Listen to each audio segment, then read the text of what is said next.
She's exhausted, not from the things she's doing but from the things she agreed to do that she never wanted to do in the first place. What if saying yes isn't about being helpful? What if it's about avoiding the discomfort of someone's disappointment? What if she's been carrying other people's expectations like they're her responsibility? She thinks she's being nice. But nice is a prison when it costs you your peace. And every yes that should have been a no is another brick in that prison. Because boundaries aren't mean, they're necessary. And the people who make her feel guilty for having them are the exact reason she needs them. Welcome to Unfiltered Adulthood, where we explore the quiet psychological shifts that reshape you in your 20s, 30s, and 40s. If this resonates, subscribe and hit like. There's a woman who wakes up tired. Not the kind of tired that comes from too little sleep, though she's certainly not getting enough of that either. This is a different kind of exhaustion. The kind that lives in her chest. The kind that makes even small requests feel like they're asking for something she doesn't have left to give. But she gives it anyway. Because that's what she does. Someone asks, and she says yes. Someone needs something, and she provides it. Someone wants her time, her energy, her attention, and she hands it over without hesitation. Not because she wants to. But because somewhere along the way, she learned that saying no meant something was wrong with her. She can't trace it back to a single moment. There was no defining event where someone sat her down and told her that her needs didn't matter. It was subtler than that. A lifetime of small messages that accumulated into a belief system she didn't even know she was operating under. That being a good person meant being available. That being loved meant being useful. That her value was directly tied to how much she could do for others. And for a long time, it worked. People liked her. They praised her. They called her reliable, dependable, the person they could always count on. And she wore those labels like armor. Like proof that she was doing it right. That she was worthy. That she mattered. But the cost was invisible to everyone, including her. Because while she was busy being everything to everyone, she was quietly becoming nothing to herself. Her preferences faded into the background. Her needs went unspoken. Her boundaries dissolved before they were even fully formed. And the person she was underneath all that accommodation started to disappear. She didn't notice it happening. Or maybe she noticed but told herself it was fine. That this was just what being an adult looked like. That everyone was tired.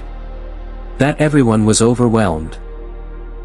That this was simply the price of being a good friend, a good partner, a good employee, a good daughter. And if she just tried a little harder, managed her time a little better, said yes a little faster, it would all somehow balance out. But it didn't balance. It tipped. And she found herself standing in the middle of a life that was full of commitments she never wanted and empty of things that actually mattered to her. Her calendar was packed, but none of it was for her. Her energy was spent, but none of it was going toward anything that filled her back up. And the resentment that had been quietly building for years started to become impossible to ignore. The strange part was that nobody was forcing her. That's what made it so confusing. Nobody was holding her hostage. Nobody was threatening her if she said no. They were just asking. Normal, reasonable requests that she could have declined. But declining felt impossible. Like standing at the edge of a cliff and being told to step off. Logically, she knew she could. But every instinct in her body screamed that if she did, something terrible would happen. So she kept saying yes. And the prison she built around herself got smaller and smaller. Every yes was another bar. Every commitment she didn't want was another lock. And she was the one holding the key, but she couldn't bring herself to use it. There's a specific kind of guilt that comes with people-pleasing. It's not the guilt of having done something wrong. It's the guilt of imagining you might. It's the guilt that lives in the gap between what someone might expect from you and what you're willing to give. And for women who were raised to believe that their purpose is to smooth things over, to make life easier for others, to never be a burden, that guilt is crushing. She started to notice the pattern in small ways. A friend would text asking if she could help with something, and before she even read what it was, her stomach would drop. Not because she didn't care about her friend, but because she knew what was coming. The yes that would come out of her mouth before her brain even had time to consider whether she had the capacity. The immediate agreement followed by the slow creep of resentment. The feeling of being trapped by her own inability to say no.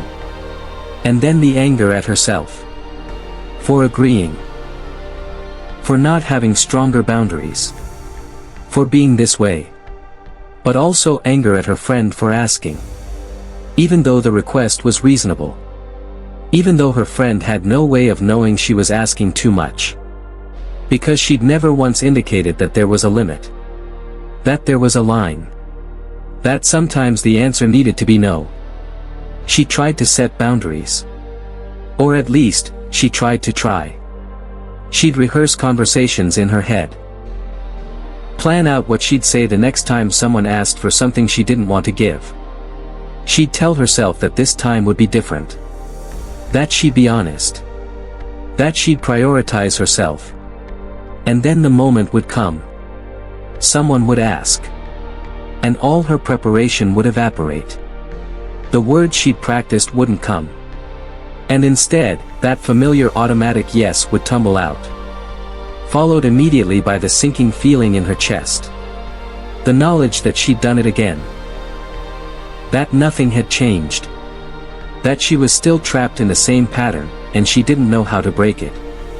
What she didn't understand yet was that the guilt wasn't about the other person. It was about her relationship with herself. About a core belief that had been installed so early she didn't even recognize it as a belief. It just felt like truth. The truth that her needs were less important. That other people's comfort mattered more than hers. That being difficult was the worst thing she could be.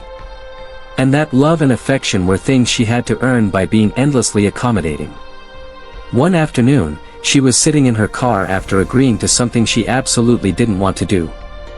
She'd just gotten off the phone with someone who'd asked for a favor, and she'd said yes without even thinking. And as she sat there, phone still in her hand, she felt something she hadn't let herself feel before. Not just resentment. Not just exhaustion. But rage. Rage at the situation. Rage at herself. But mostly, rage at the realization that this wasn't new. That she'd been doing this for years. Decades, maybe. And that every single time, she told herself it was fine. That it didn't matter. That this was just who she was. But it wasn't fine. And it did matter. And this wasn't who she was, it was who she'd learned to be to keep everyone else comfortable.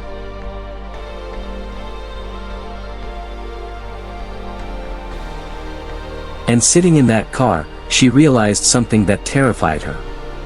That if she didn't start saying no, nothing would change. Not her exhaustion. Not her resentment. Not the feeling that she was living a life designed entirely around other people's needs while her own went completely ignored. She started small. The next time someone asked her for something, she didn't say yes immediately. She paused. Just for a second. And in that second, she asked herself a question she'd never asked before. Do I actually want to do this? The answer was no. And for the first time in her life, she let that no matter. She didn't override it. She didn't talk herself out of it. She didn't manufacture reasons why her no was invalid. She just let it be. And then she said it. Out loud. To another person.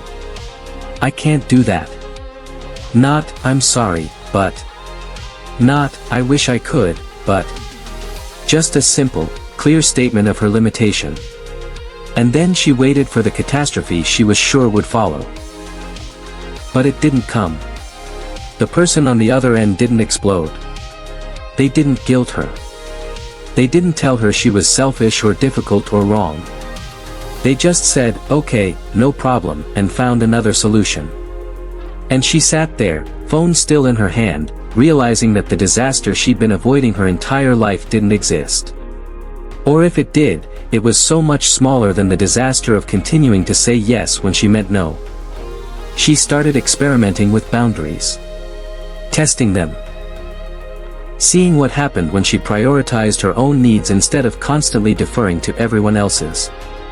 And what she found surprised her. Most people didn't care. They adjusted. They found other solutions.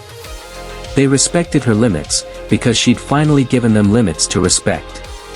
But some people didn't. Some people pushed back. They made her feel guilty. They called her selfish. They accused her of changing, of not being the person they used to know. And she realized something crucial in those moments: those people had never loved her. They'd loved her compliance. They'd loved her availability. They'd loved the version of her that erased herself to make their lives easier.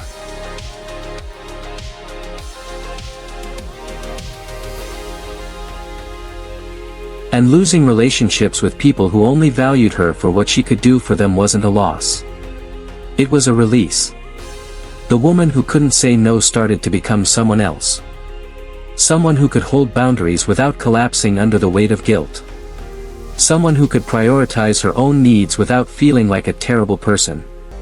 Someone who understood that being nice at the expense of her peace wasn't nice at all, it was self-destruction with a smile. She still felt the pull sometimes. The old instinct to say yes. The fear that saying no would cost her something irreplaceable.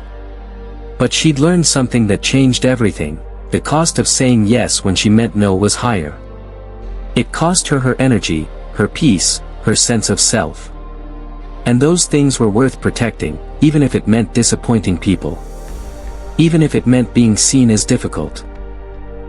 Even if it meant losing relationships that were only sustainable when she had no boundaries. Because boundaries aren't mean. They're not selfish. They're not evidence of a character flaw or a lack of generosity. They're the line between giving from abundance and giving from depletion. Between connection and resentment. Between being a person and being a service. And the people who make her feel guilty for having them? They're exactly why she needs them. Because real relationships don't require one person to disappear for the other person to be comfortable. Real love doesn't demand that you sacrifice your peace to prove your worth. Real connection happens when both people are allowed to have needs, and both people's needs matter equally. She's still learning. Still practicing. Still catching herself mid-yes and asking if it's genuine or just automatic. But she's no longer building a prison out of other people's expectations.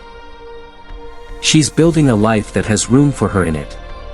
And that life, for the first time, feels like it's actually hers.